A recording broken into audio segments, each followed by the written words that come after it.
नमस्कार मैत्रिणींनो, मी आज बनवली आहे चमचमीत टेस्टी अशी पावभाजी. आता पावभाजीसाठी लागणाऱ्या सगळ्या भाज्या तुम्हाला तर माहितीच आहेत. या सगळ्या मी इथे एकत्र घेतलेल्या आहेत, स्वच्छ धुवून निवडून घेतलेल्या आहेत आणि ते बॉईल करून घ्यायचे. त्या बॉईल करून घेतल्यानंतर मी इथे बारीक कांदा चॉप करून घेतलेला आहे.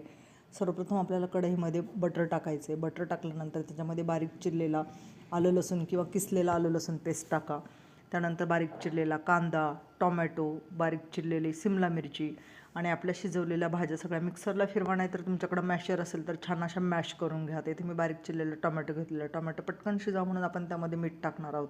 मीठ टाकल्यामुळे टोमॅटो पटकन शिजला जातो. त्यानंतर बारीक चिरलेली सिमला मिरची टाकायची. हे सगळं आपल्याला अगदी छान फाईन शिजवून घ्यायचे. पूर्ण शिजून झाल्यानंतर यामध्ये आपण पावभाजी मसाला टाकणार आहोत. पावभाजी मसाला टाकल्यानंतर थोडीशी लाल तिखट टाकायचं. त्यानंतर मॅश केलेल्या भाज्या आपण यामध्ये टाकणार आहोत. सगळं छान असं आवडत असेल तर फूड कलर तुम्ही यामध्ये ॲड करू शकता. इथे मी बटाटा वापरलेला आहे, वाटाणा आहे, नंतर फ्लॉवर आहे. सगळं आपल्याला छान असं मिक्स कलरसाठी तुम्ही इथे बीटरूटचा देखील वापर करू शकता. हे सगळं छान आणि होत आल्यानंतर पुन्हा एकदा बटरचा वापर